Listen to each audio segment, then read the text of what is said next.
Order. Before we begin, can I remind members that they're expected to wear face coverings when they're not speaking in the debate, in line with current government guidance, although hasn't that changed again overnight? Never mind. And that of the House of Commons Commission, apart from me, because I may be required to speak at any moment. And can I also remind members that they're asked by the House to have a COVID lateral flow test, you say twice a week? Okay, before coming on the estate. And you can do that downstairs. I did the other day, and they gave me a pack of 6 for the future as well. And please also give each other and members of staff space when seated and when entering and leaving the room.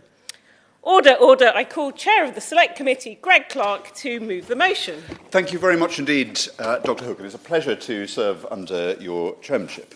I beg to move that this House has considered the 19th report of the Science and Technology Committee, 2017-19, the work of the Biometrics Commissioner and the Forensic Science Regulator, and the government's response. I'm grateful to the Liaison Committee for allocating time for this issue to be debated. And I should also acknowledge the role of the predecessor Science and Technology Committees.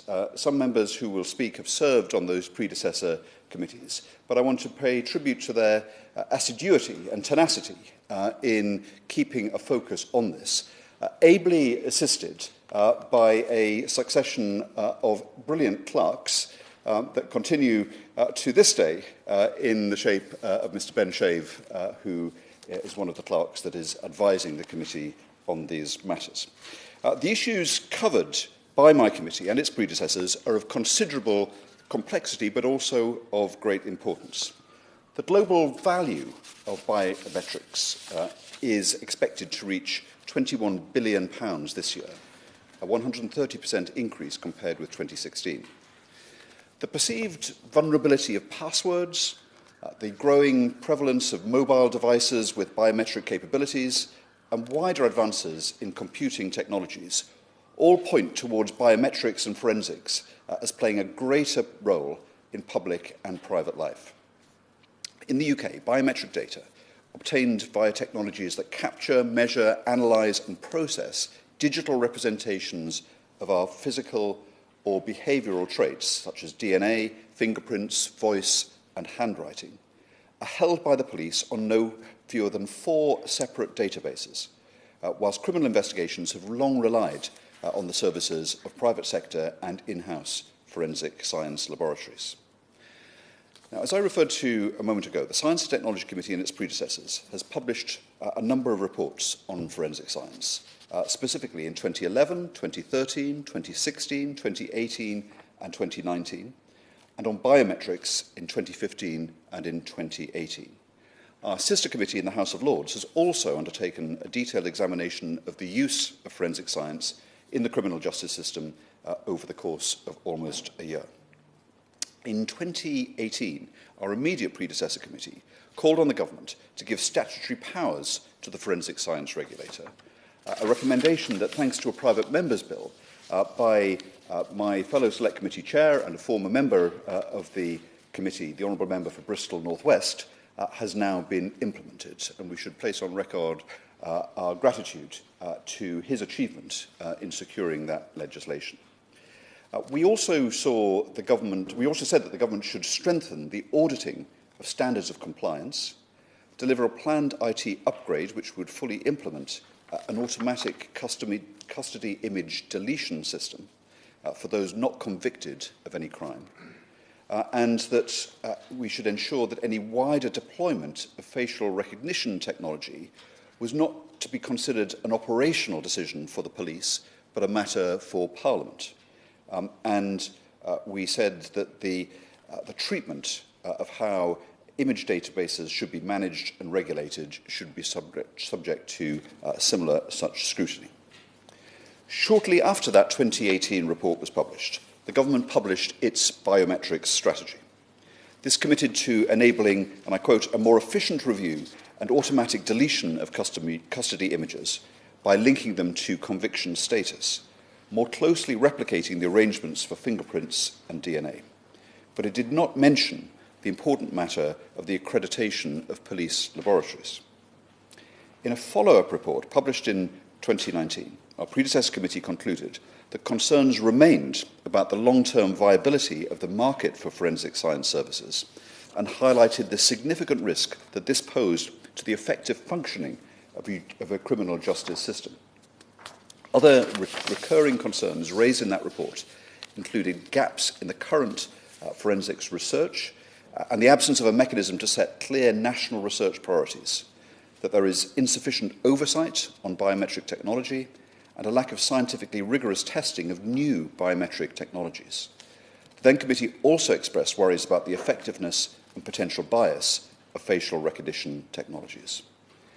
In the 20 months between the publication of that report and the government's response, and it's worth noting that 20 months is an unconscionably long period of time for the government to respond to a detailed and specific set of recommendations.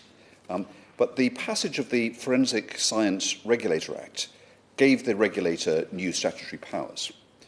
So our committee invited the former regulator, the former Biometrics Commissioner and relevant ministers, including my right honourable friend, the Minister of State, to seek their views on where things stood in June of last year.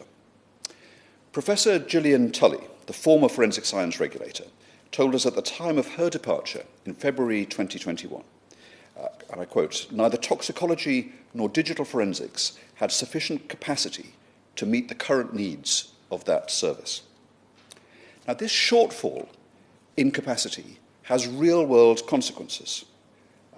Professor Tully spoke of cases which rested on the accusation that an individual may have been driving, for example, whilst under the influence of drugs, and cases that she was familiar with had to be dropped.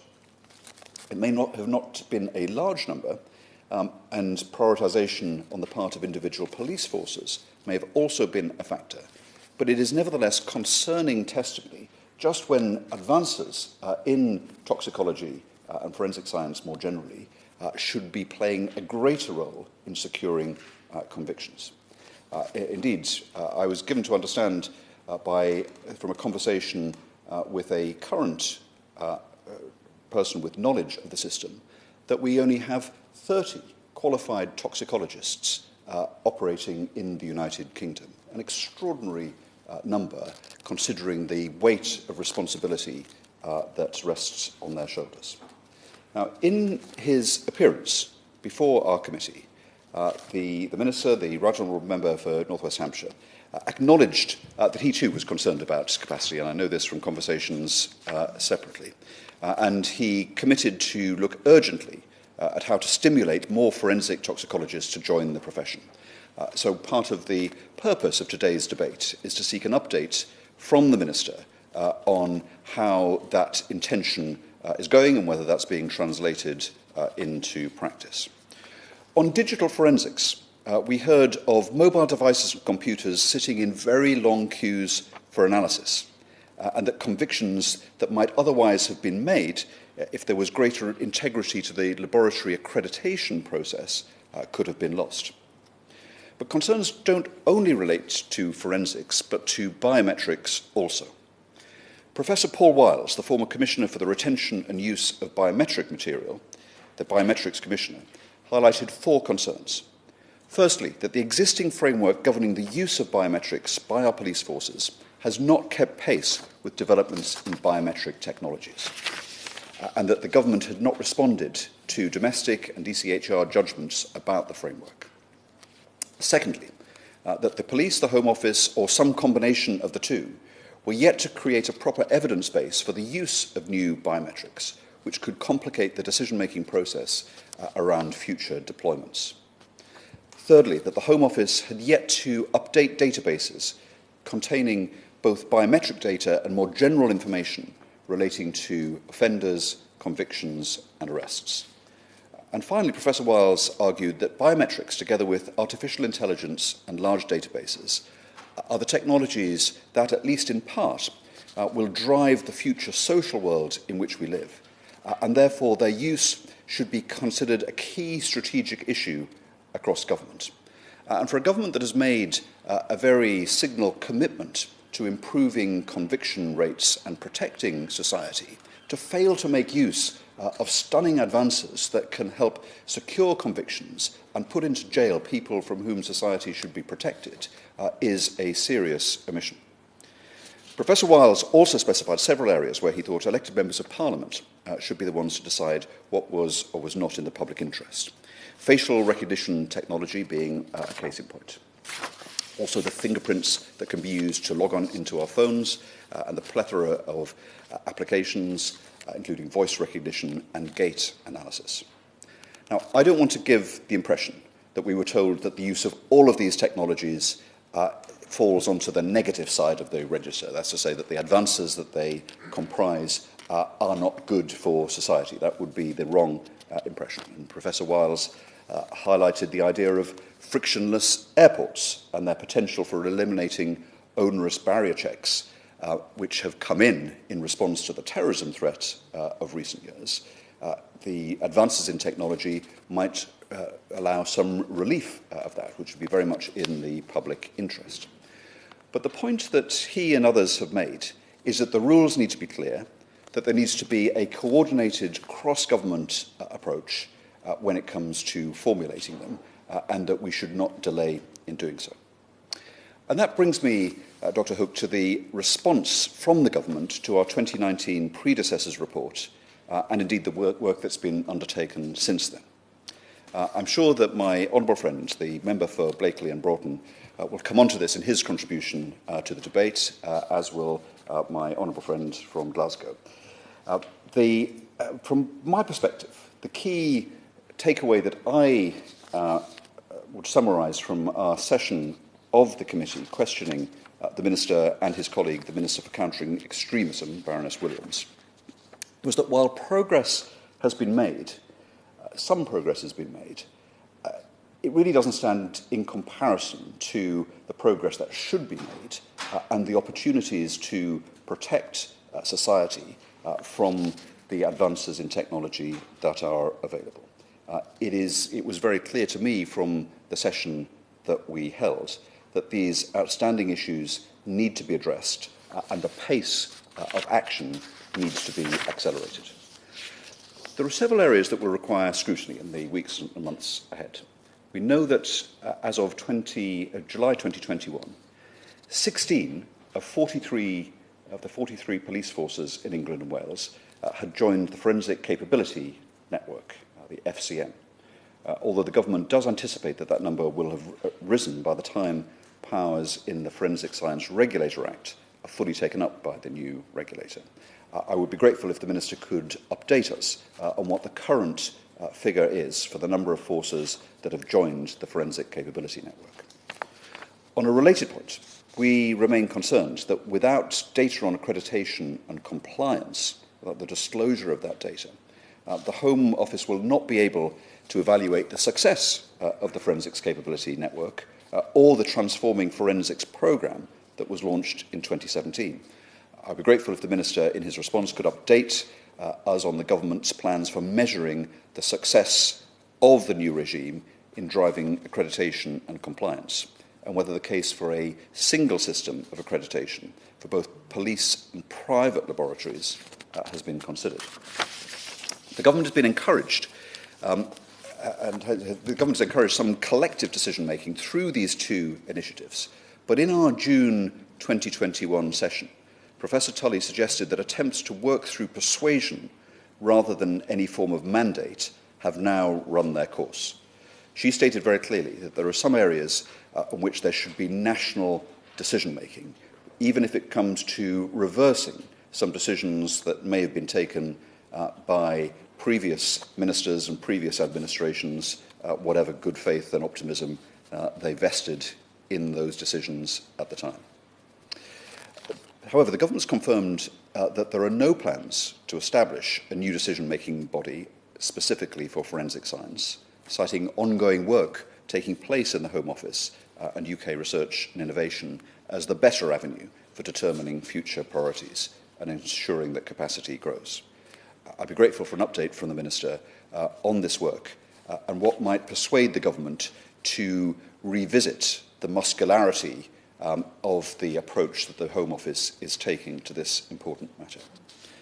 So it is, in short, Dr. Hook, a mixed picture in which some progress is being made, but not nearly enough compared to the clarity of what was set out as being needed and the opportunity that exists. We know that the Police Crime and Sentencing and Courts Bill, which is currently being considered in the House of Lords, and forthcoming College of Policing guidance on the use of facial recognition will provide some opportunities to strengthen these matters. It would be helpful to hear from the Minister on what assessment he's made of what contribution they will make. And on that latter guidance, the Minister's latest update to the committee did not contain a publication date for that guidance. I wonder whether he would be able to offer one so that we will know where police forces stand on facial recognition technology. There are several other outstanding areas I'd like to mention very briefly to request an update on. Firstly, biometrics governance and updates to the framework. The committee was told in September 2021 that following the Court of Appeal judgment in Bridges versus South Wales Police, that the government was updating the surveillance camera code accordingly and consulting the relevant organisations set out in the governing legislation, including policing, local authorities, the Information Commissioner's Office, and the Biometrics and Surveillance Camera Commissioner. A revised code of practice was promised towards the end of 2021. As is evident, we've now passed that date. Perhaps the Minister can say when we can expect that to be issued. Secondly, the timeline for the new automatic deletion system in relation to custody images. The 2024 deadline is approaching, and I hope in the Minister's remarks that he will be able to update us on the interim steps being taken by the government.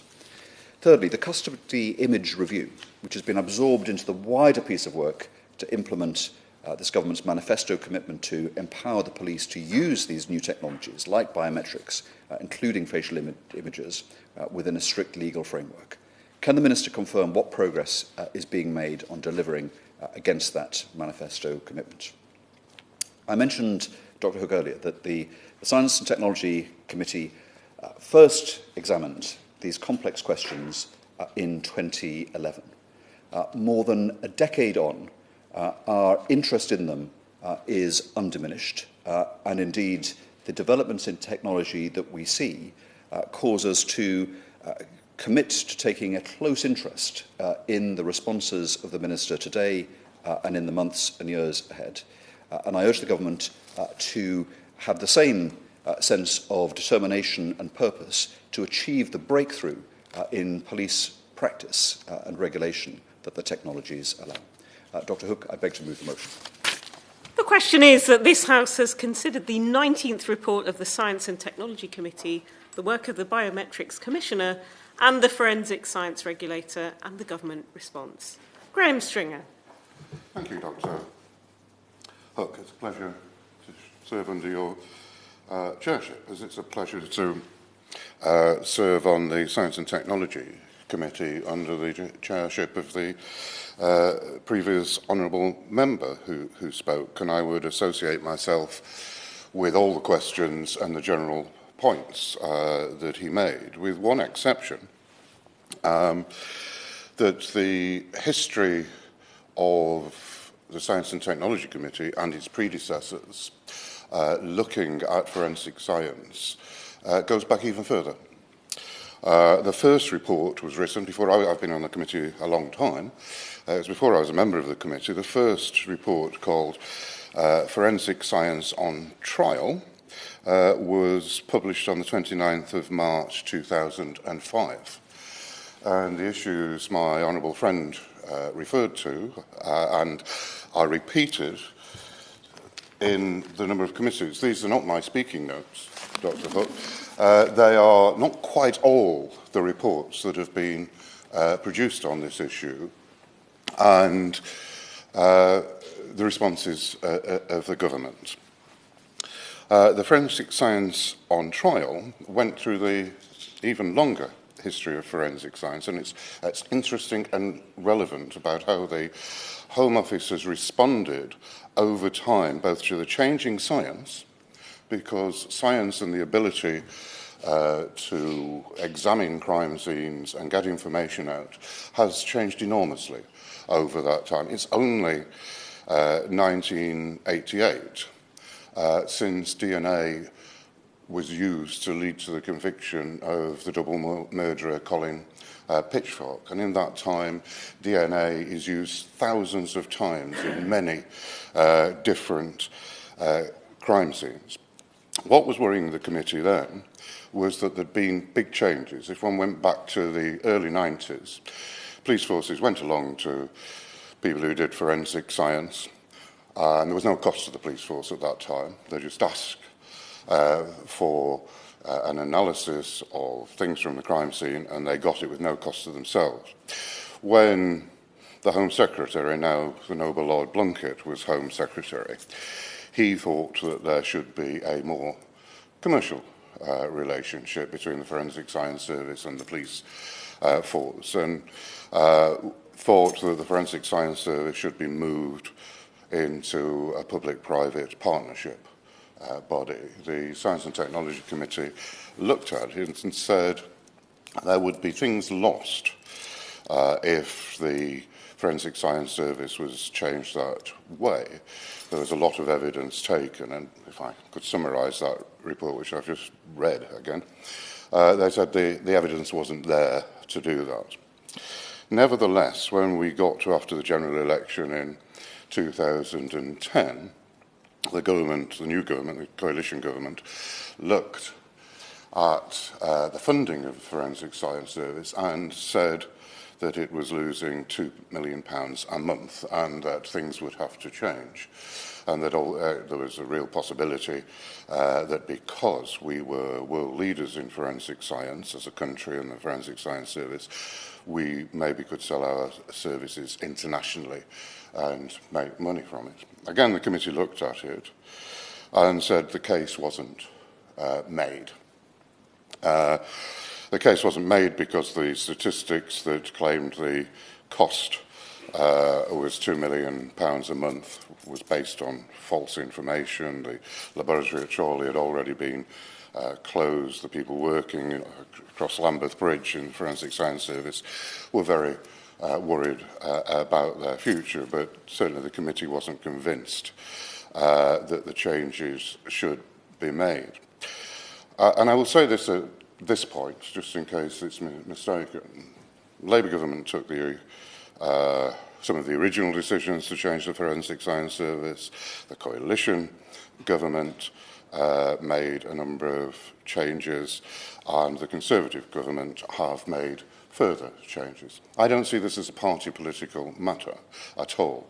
I just, as the Minister will do and other honourable members around this table, want the facilities within forensic science, whether they're private sector or public sector, and it's not a difference between private and public, we just want the best information that will lead to the conviction of criminals. That's the key issue. So it's not an ideological issue on my part. But having said that, there has been a failure right the way through the process of government, I think, to properly consider how we keep, and it looks as though it's lost now, our elite status in world forensic science, and how we best deliver forensic science to the criminal justice system. One of the conclusions out of the 2010-12 look at forensic science, in a report just called Forensic Science, I think, was that one of the things that would be lost if and when the Forensic Science Service disappeared, which it did, was context of the crime. That if now, and I think the private sector do a very good job when it comes to simple, repetitive operations like doing fingerprints or DNA analysis, but what is missing from the service at the present time is an ability for the police to go to a public sector body, or a private sector body for that matter, and ask the question, what question should we be asking? We're not scientists. And previously, when I visited the Forensic Science Service, they were very strong on this point, that they would be able to help the client, the police, the criminal justice system, ask the right questions that they could then examine scientifically and give the information back. That hasn't happened, and that is one of the losses to the service. The other loss to the service, which the government has never really responded, when the Forensic Science Service went, money going into forensic science research and into forensic science was lost and has never been replaced. The different funding bodies for science don't really recognise forensic science as being part of their bailiwick, part of their responsibilities for funding. So not only are the not necessarily the right questions asked, but the amount of money going into research, going into science has been lost, and I believe should be replaced. One of the many inquiries we've had, Dr. Tully, who worked for the Forensic Science Service and then became the regulator and now has gone into academic life, I don't know if it's 3 or 4 times when she came to the committee, I asked her, in her opinion, whether murderers and rapists would get off because of the changes in the Forensic Science Service, and every time she answered positively that because that would be the case, because the right information wasn't being asked, then the right information wasn't being fed into the court system, and therefore very bad people would not be brought to justice. And while murder and rape are the worst crimes, but that goes right the way through the system. If you don't have a good forensic science service, then you do not have a very good criminal justice system, because the criminal justice system relies on the scientific interrogation of crime sites. When the original decisions were taken to disband the Forensic Science Service and leave it up to the market, there was one internal Home Office problem, which I think indicates a broader problem. Professor Silverman, who was then the scientific advisor to the Home Office, was not consulted. He told the committee he was not consulted, and nor was the forensic regulator at the time consulted. And what that indicates to me is that it was viewed entirely as a cost-saving issue, not a way of ensuring that the criminal justice system worked as well as it could be in terms of bringing criminals to justice.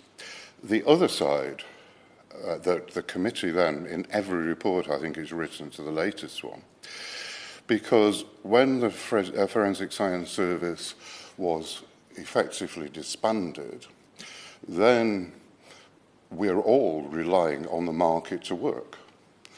And at different times, as the Minister will know, because he's replied to the point, the market in forensic science has been close to collapse for a number of reasons, most recently because of COVID. Not as much work was being commissioned. One of the good sides of COVID was there was less crime, so there was less need for forensic science. But another driver over a longer period was that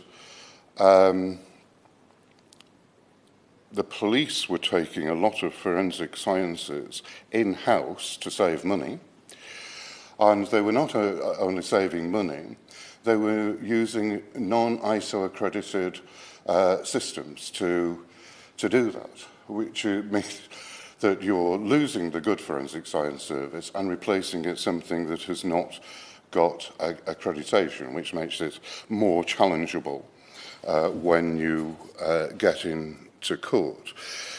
So it was another reason that the committee were not that keen, did not support the disbandment of the Forensic Science Service, because the market was too volatile and was not stable enough to ensure that the forensic science that the police and the courts needed would be there to be used. Now, I don't know why governments of different political colours have not got this correct, why they have dragged their feet, why, in terms of there's been a regular call for the forensic science regulator to be put on a statutory footing. And it is half on a statutory footing now, because my honourable friend from Bristol North East, with government support, took a private member's bill through. But even that private member's bill does not deal with biometrics in terms of the statutory basis for the regulator. So it's only partial, that demand is only partially being met. And I don't know if the Minister knows, he's been in office for a period, but why the Home Office, because I think the case is overwhelmingly, under different political parties, have not given this service and the political priorities that it really, the public, would want. The public have an enormous appetite for television shows about forensic science and reading detective novels, which, cutting up cadavers, is the main the main focus for those novels. Yet at the same time, our forensic service has gone from being one of the best in the world to, quite frankly, being moth-eaten and not as good as it should be. I've spoken for quite a long time, Dr. Hook, but I just want to emphasise a point that the chair of the committee made, and it's about custody pictures. If Dr. Hook, you were arrested, and I'm sure you would not be found guilty of anything, but if you were arrested by mistake, taken into a police station, your DNA, your fingerprints, and your photograph was taken, your DNA is destroyed, your fingerprints are destroyed if you want them destroyed, you have no criminal record, but your facial record would remain within the computers. And with all the connections those computers have, that is very worrying. You can, and most people would not know this, you can ask for those photographs to be deleted. And what the Chair of the Committee referred to was that the government have given a committee that they will be given a commitment that they will be automatically deleted after 6 years. I think that has been too slow. I don't think police forces have any right to keep your picture or anybody else's picture who is not guilty on record, where it can be misused, accessed improperly in many cases. And the government have not, over that period, given the resources to the police forces to delete those pictures. I think there's one. No, I think I've spoken long enough, and I will let other people speak, Dr. Hope. Thank you. For the first of our front benchers, who's also a committee member, Carol Monaghan. Thank you, Dr. Huck, and it's good to see you back in the chair. And as you've said, I will follow two of my fellow committee members. I'm also speaking from the front bench here for the SNP. And I should state at the start that I really prefer to see myself here as a committee member. Since this area has devolved to Scotland, and I'll just make a couple of remarks about that as well. For me, the big issues are around funding and around governance, and I'll talk about both of those. But forensic science services provide accountability in what is, we know, a rapidly changing landscape with new developments both in technology and science, but also in many techniques that we can use to promote greater public confidence and safety. And it's in this, I suppose, vein that we are having this debate today, because all of us want to see moves made in order to get the Forensic Science Service back up and running in the way it once was. As I've said, forensic science has devolved to Scotland, and the Scottish Police Authority has its own fully accredited lab. It delivers world-leading forensic services. It has over 500 trained staff operating out of 4 different sites. And it's got a scene examination based throughout Scotland. There was, in September 2021, the Scottish Government published the Forensic Service Strategy, which aims to continue to grow this scientific excellence. In March of last year, Scotland's first Biometrics Commissioner, Dr. Brian Plastow, a former police chief superintendent, was appointed, and it is hoped that he will bring great expertise and significant leadership to the role. And it is encouraging for us in Scotland that the UK government has recognised the lead shown by Scotland and intends to watch with interest the work that's been done with the Biometrics Commissioner and the power to enforce the Code of Practice for Police Scotland biometrics use. When we're looking at forensics, really public trust is paramount. It's imperative that the public place their trust when they're going through criminal justice or when they're impacted in any way with the civil justice system as a whole. It does need proper governance, and it does need proper statutory footing. And without this, it's very difficult to get what is required. Now, in its response to our committee's 2019 report, and I'm afraid I haven't been a committee member for quite as long, and I don't go back to 2005, but I do very much welcome the expertise of my fellow committee member, the Honourable Member for Blakely and Broughton. But in response to our 2019 report, the government stated it was committed to maintaining and improving our world-class forensic services and supporting the forensic scientists who work in them. And the chair of the Select Committee mentioned this afternoon the evidence that we took from Professor Gillian Tully, and Professor Tully described some of the concerns she had. And she told the committee that the closure of Forensic Science Service had led to a loss of significant research funding. In her words, she said, that money was lost. It was not then taken and given to anyone else to do the research.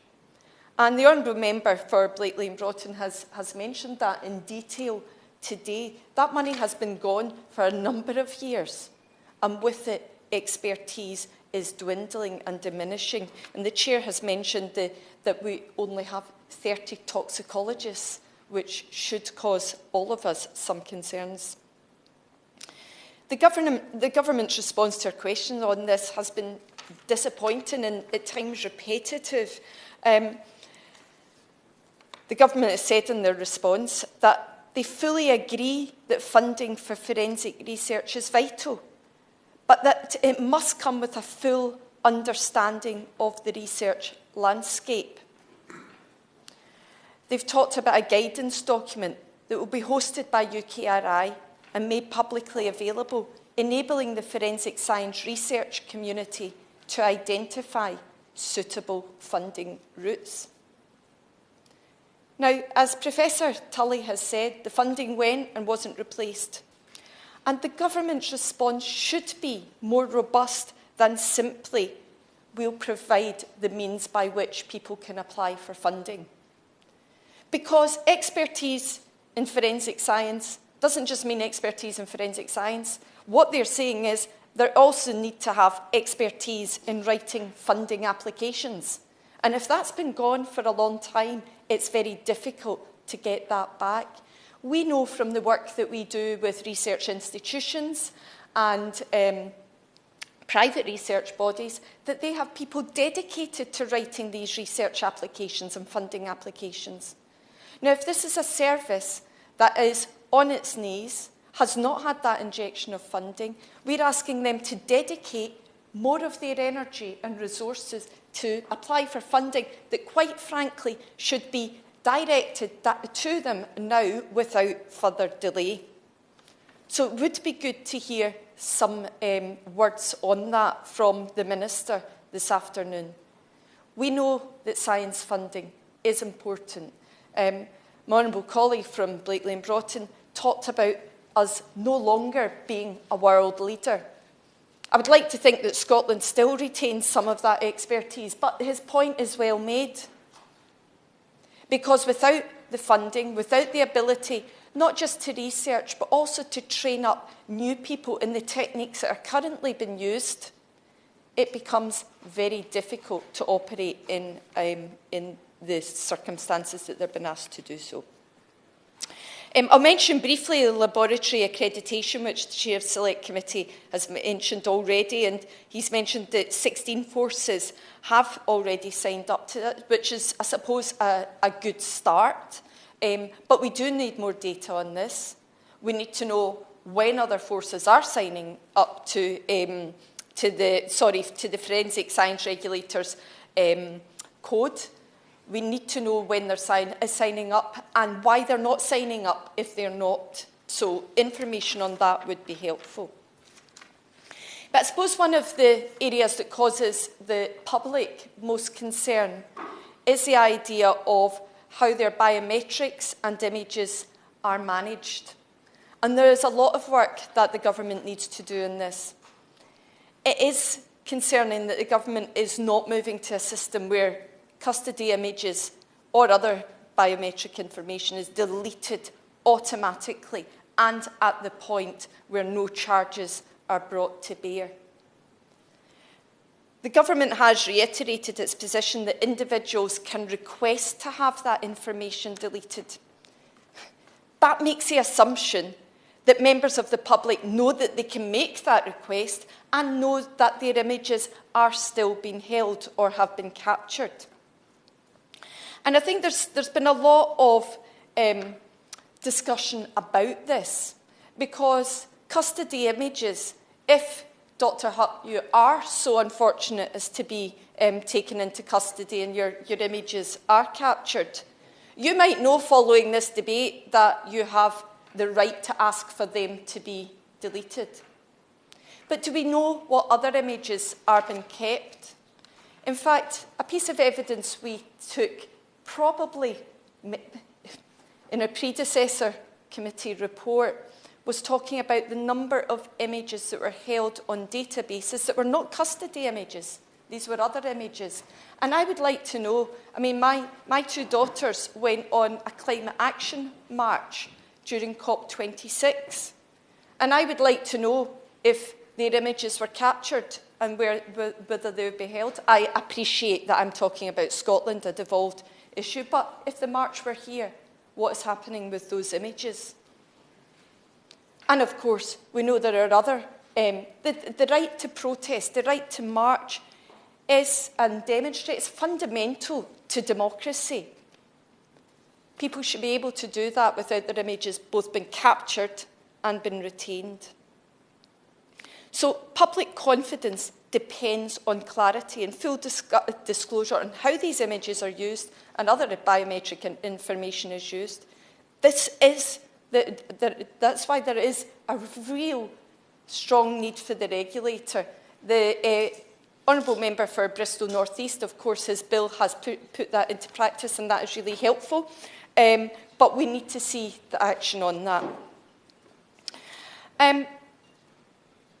I'll just finish by saying that the Scottish Government have enshrined statutory powers for an independent regulator to judge the ethics of forensic science for quality, fairness, and to help criminal justice go beyond the reasonable doubt threshold using biometric data.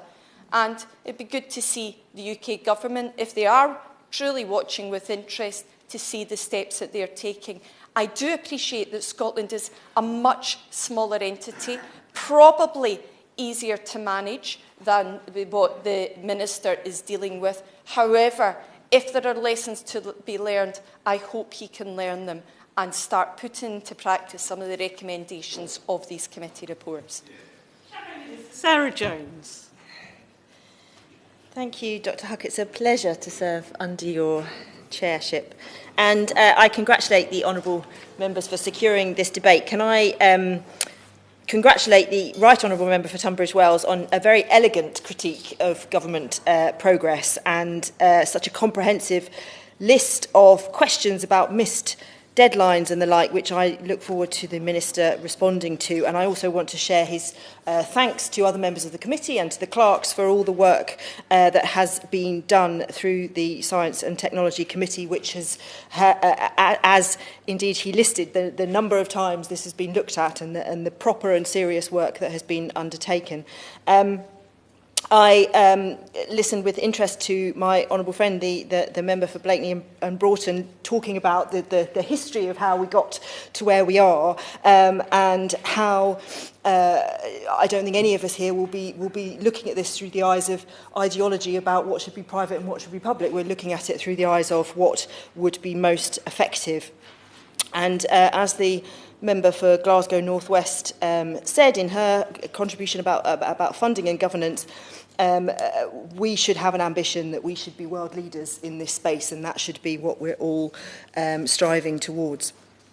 As members have already made clear, forensic science is critical and hugely important in the investigation of crime and the administration of justice, and without it, thousands would not have been brought to justice. It also, it not only allows us to identify offenders and provide evidence to the courts, but it's a vital safeguard against wrongful conviction and false allegations. When it comes to forensics, the stakes are high. The United Kingdom must have an efficient, working and credible model for forensic investigations.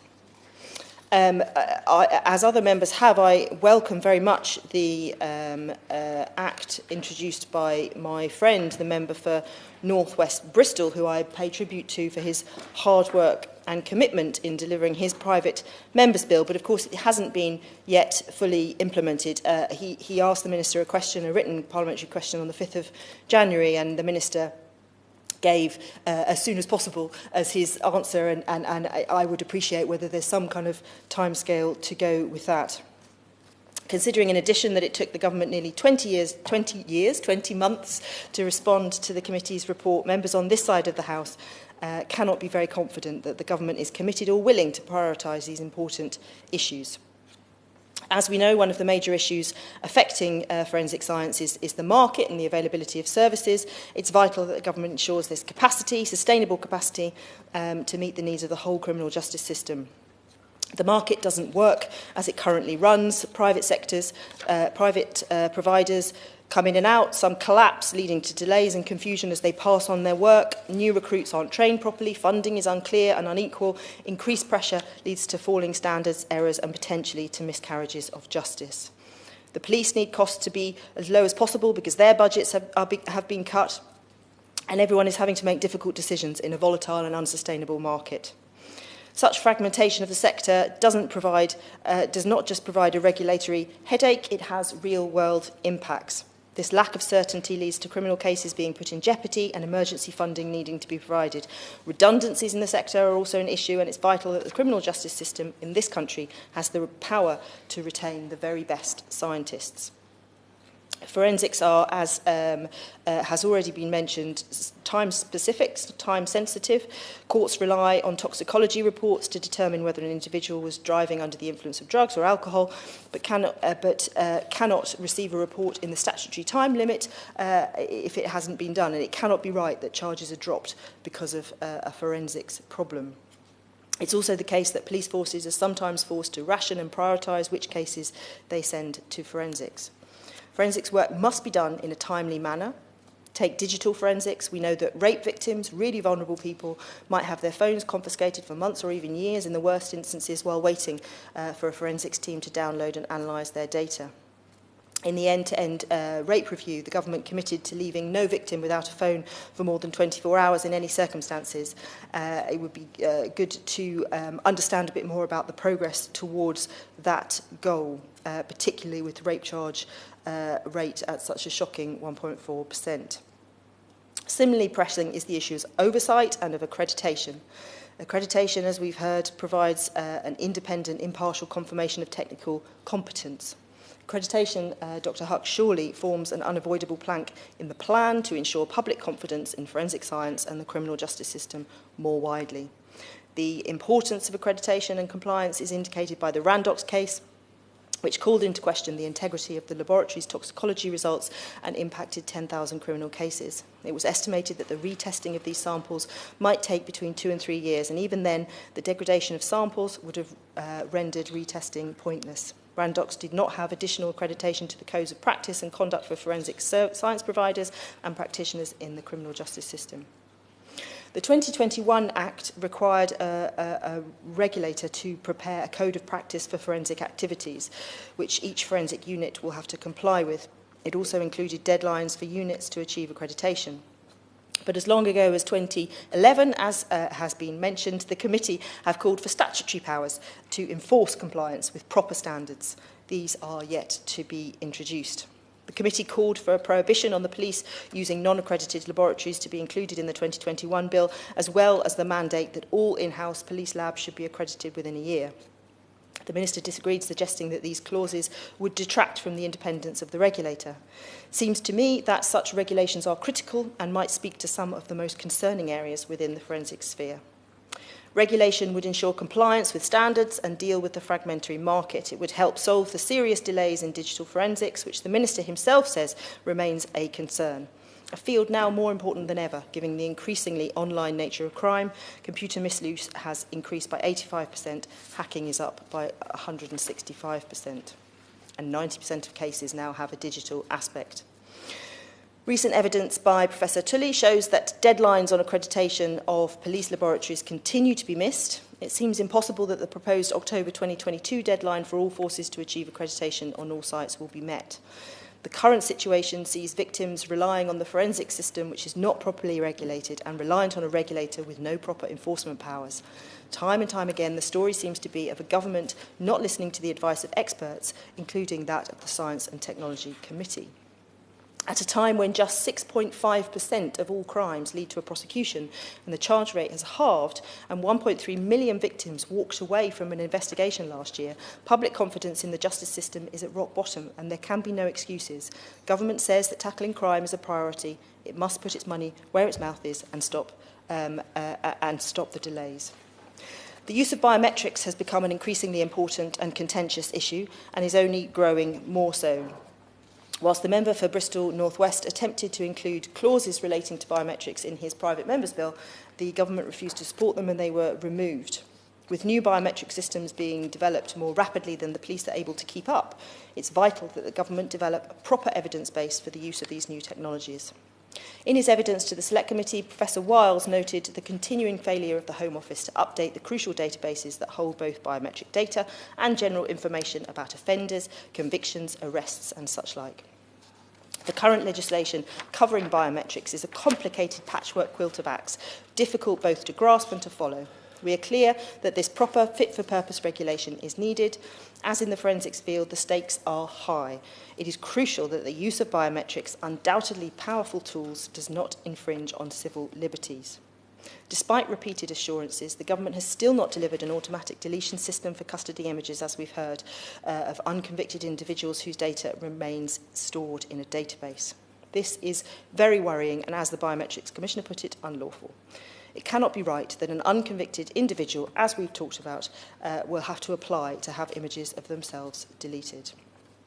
In their manifesto prior to the last election, it was noted that the government would empower the police to safely use new technologies like biometrics and artificial intelligence. In evidence to the committee, Baroness Williams noted that it was the legal framework that allows the police use of biometric technology that is both necessary and proportionate that was necessary in this sphere. There have, so far, been no legislative proposals from the government on this front, and I wonder when we might see progress or a white paper or similar that sets out the government's plan to regulate this rapidly changing field. The power of these new technologies is very great indeed. In terms of assets such as live facial recognition, voice recognition and gait analysis, Professor Wiles noted that the current framework had not kept up with the development of new biometrics, nor had the government responded to judgments by both domestic courts and the European Courts of Human Rights about the inadequacy of these frameworks. Even companies such as Microsoft, truly one of the great giants, tech giants, support regulation. When will the Minister act on this, commission a proper UK-wide independent review into the use and retention of biometrics and biometric data that was not covered by the Protection of Freedoms Act 2012? With criminals now utilising technology at a speed never seen before, I'd point to the sale of drugs online that I've spoken about in this place before, as well as the criminal exploitation of children online. It's surely more important than ever that the government gets to grips with both forensics and biometrics and absorbs both into its plans to tackle crime. The Minister himself believes that both these biometrics and forensics are completely critical to the future success and consent model of the police. We agree. There must be a clear, balanced and effective national decision-making structure for forensic science. This complex and complicated area deserves to be governed on a national basis with proper decisions and implementation properly overseen. The government must ensure the 21 Act is implemented, it must come up with a proper biometric strategy, and it must deliver regulation, implementation and accreditation. It is crucial for the public and for victims. Thank you. Minister Kit Malthouse. Dr. Huck, a great pleasure to appear before you. I'm grateful to you, and in particular also like to thank my right honourable friend for Tunbridge Wells and the honourable member for Blackley and Broughton for securing this debate and for giving up the chance to commune with their constituents on a one-line whip Thursday to consider this important debate. Before I start, I just wanted to make it clear to the committee that, as far as I'm concerned, forensics, biometrics, and the use of technology in policing, and indeed the confluence of all three, has been for the last decade and will be for the foreseeable future the most important development in the prevention, detection, and prosecution of crime, and represents a great possibility of a great leap forward for policing generally, not just in this country, but across the world. And it is my determination that we should harness the capability that these three strands give us as much as we possibly can within a framework of public trust. And all of our work at the Home Office, and indeed at the Ministry of Justice, is focused on that key objective. And while I know there has been criticism during the debate of the system that we currently have, and I think my right honourable friend called it a mixed picture, which I think is fair, I don't think we should beat ourselves up too much. We do see significant results in the courts and detection day in, day out from our ability to wield forensics and biometrics. My right honourable friend has seen a result in his constituency just recently. And we do have some of the best forensic scientists in law enforcement in the world operating in this country, in the private sector and elsewhere. However, as honourable members have said, forensic science in particular has faced challenges in recent years, constrained resources, allied with a huge growth in the volume of sources of evidence, have put a strain on the system, particularly where digital material is concerned. Now, we have taken steps to address that. As I hope members will know, we were investing £25.5 million this year, further £25.5 million next year to strengthen forensic services for policing, particularly including digital forensics. We've set up the Forensics Capabilities Network, which is bringing much-needed stability to the commercial market through coordination activity, and I will get the updated numbers from my right honourable friend after this debate. When it comes to the quality Obviously, Dr. Tully did enormous amounts of work in this area previously with partners to make sure there were standards of collection, analysis and presentation of evidence.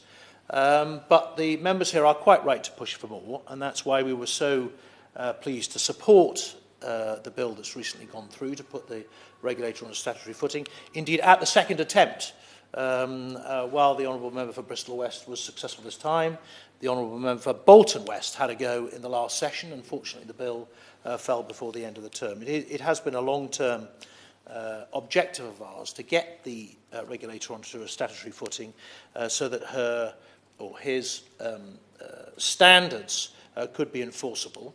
And we're working very closely with the regulator to commence those new powers as quickly as possible. I don't have a date for the Honourable Lady, I'm afraid, but we'll do it as fast as we can. Now, there's always much more to do, and obviously we're working very closely with the Regulator's Office, with the Attorney General's Office, and with other partners to push out the Forensic Science Reform Programme, which I hope members will know is organised around 4 pillars. First of all, police capabilities, making sure that they've got all the skills they need through the Forensics Capability Network and the Transforming Forensics Programme. We want to make sure that there is proper regulation, hence this Act, which is a major landmark, we think, in terms of getting that playing field level.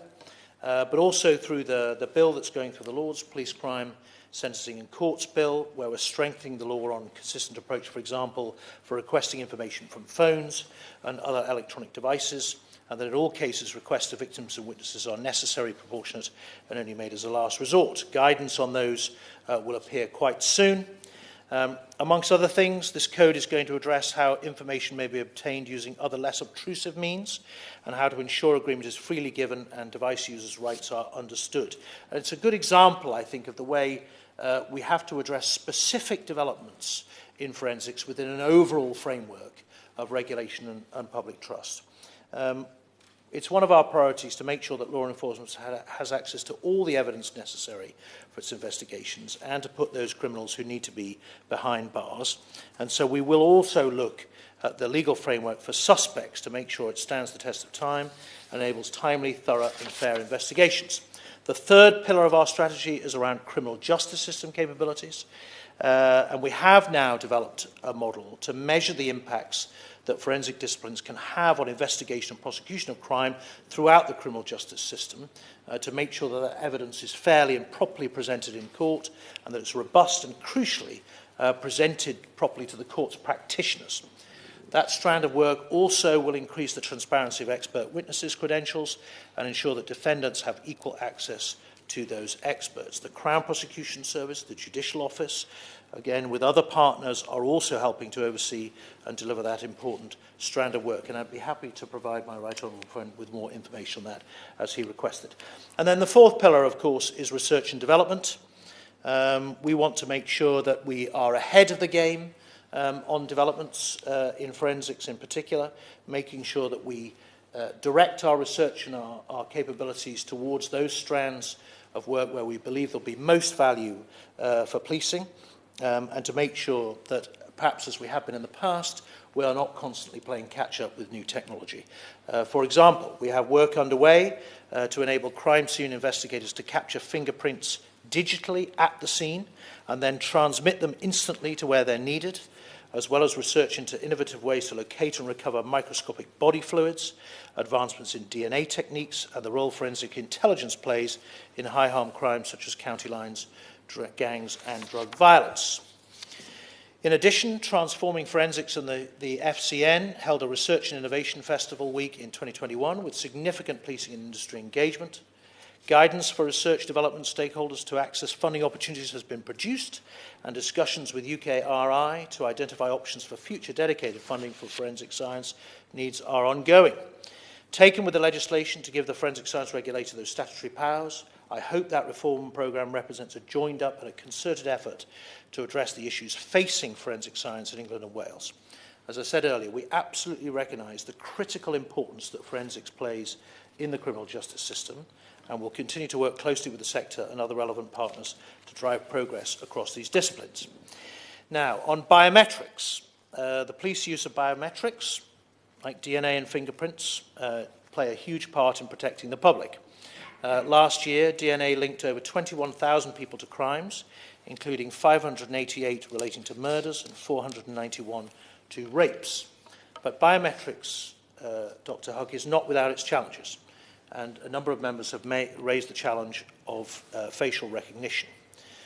Now, we recognise that we have an overriding responsibility to keep the public safe, and where we can, we should equip the police with the techniques to do that. We do believe that facial recognition will improve, or has the possibility of improving, public safety very significantly. Generations of police officers have used photographs of people to identify suspects, and more recently, CCTV images have been a vital tool in investigations. There are many examples where suspect images have been matched to wanted known individuals, ensuring that they can't evade justice when they cross force boundaries.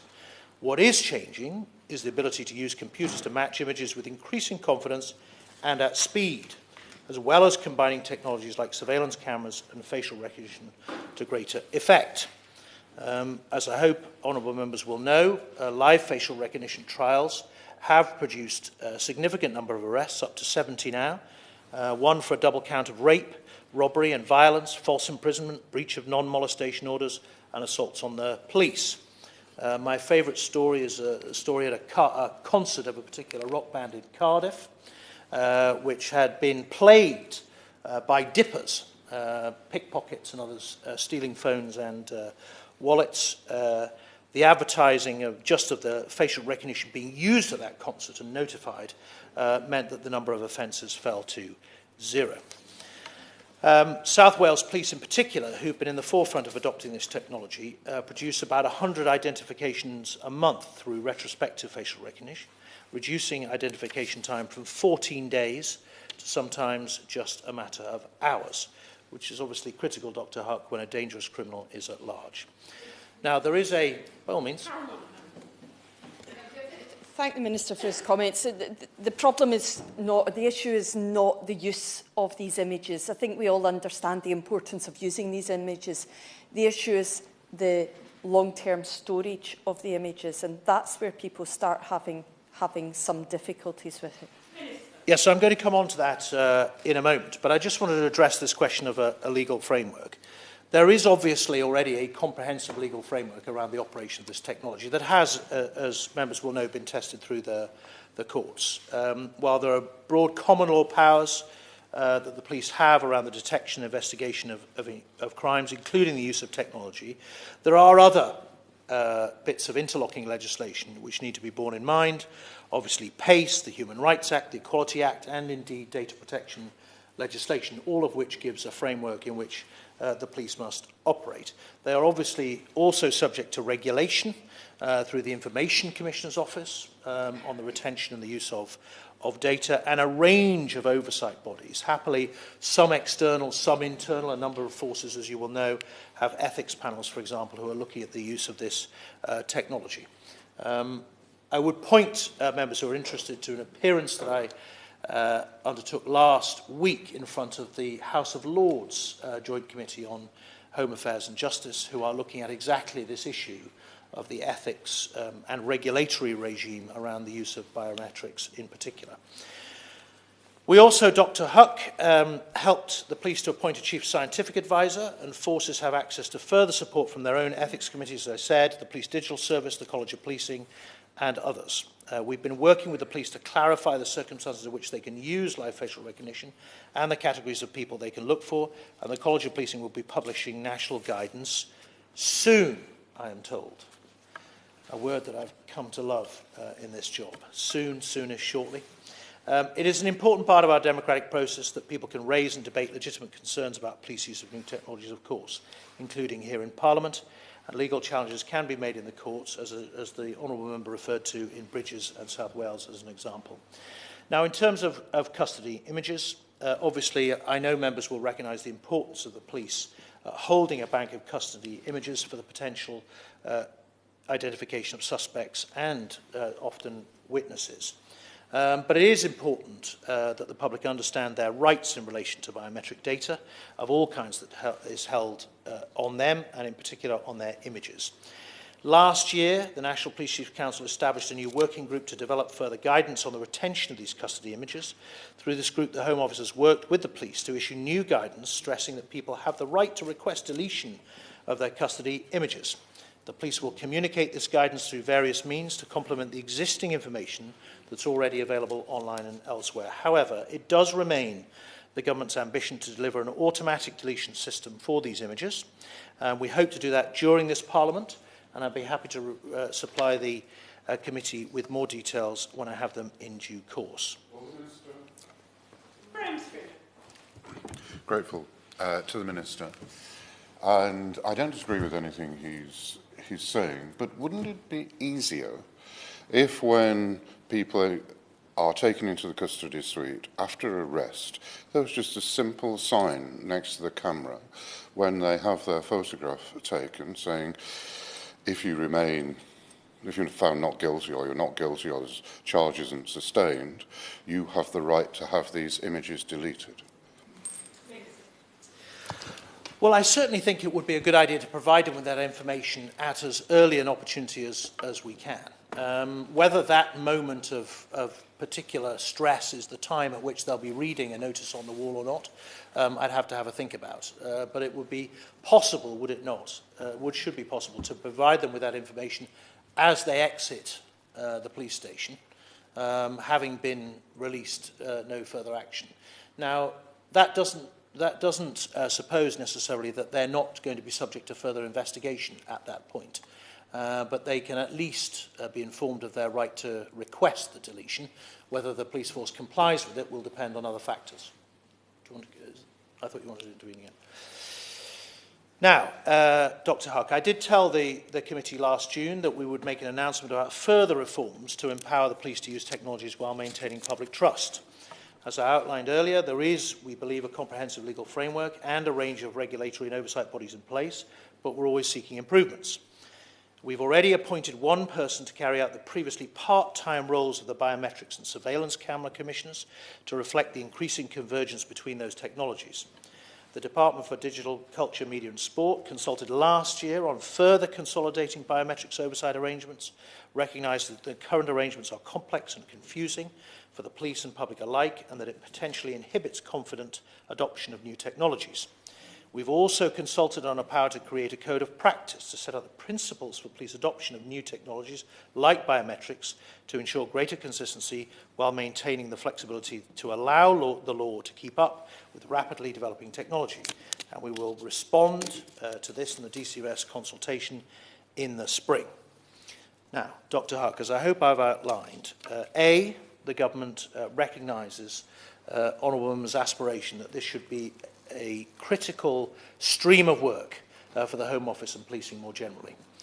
B, we recognise that there is a possibility to undermine public trust in the use of technology if we don't get the framework of accountability and supervision and regulation correct.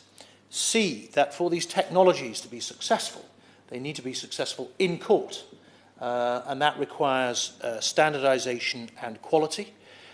D, we do recognise that there are capacity issues that need to be addressed, and we are working with partners to try and fill those gaps. I hope the Right Honourable Gentleman, for example, will take comfort from the fact that the Forensics Capability Network, the National Police Chief Council, and indeed the private sector are, as we speak, working together on a workforce strategy to plug exactly the capability and capacity holes that he identified.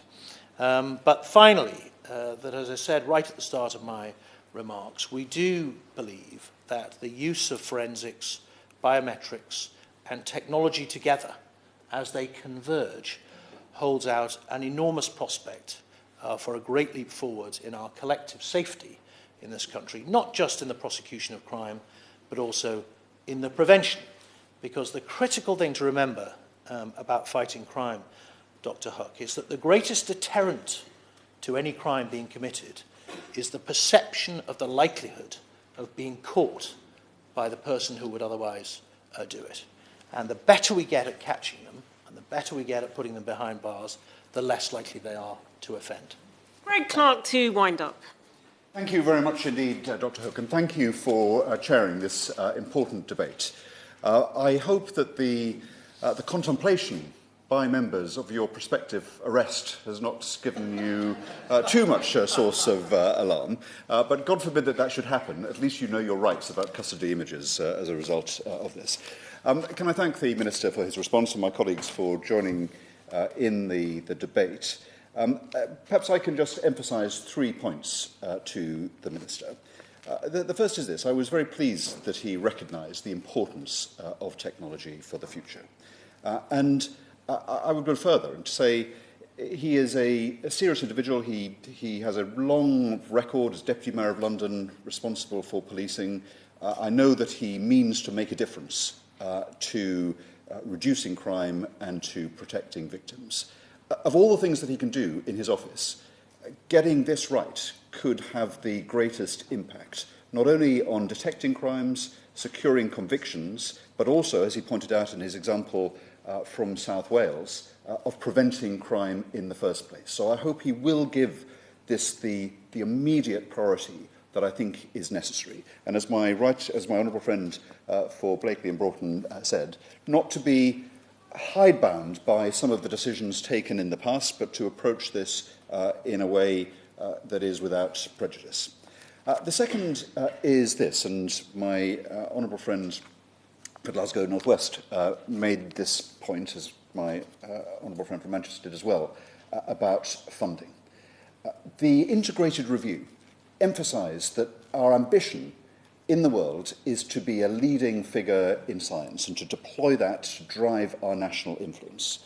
Forensics is one area in which we have had a leading position, in which is exploding in interest around the world, but it can't do that if we're losing money and putting barriers, as my honourable friend described, to accessing research funding. So I hope with his new scientific advisor, he will look seriously at how we can correct that. And the third is on the question of custody images. I'm grateful for the assurance that he's given that this will be put in place by the end of this Parliament. On this and the other issues, my committee will continue to take an interest, as I hope he will, and look forward to making great progress during the remainder of this Parliament for the safety of all of our citizens. Thank you. The question is that this House has considered the 19th report of the Science and Technology Committee, the work of the Biometrics Commissioner and the Forensic Science Regulator and the government response. As many as are of that opinion say aye. Of the contrary, no. I think the ayes have it. Sitting is suspended now until 3 p.m.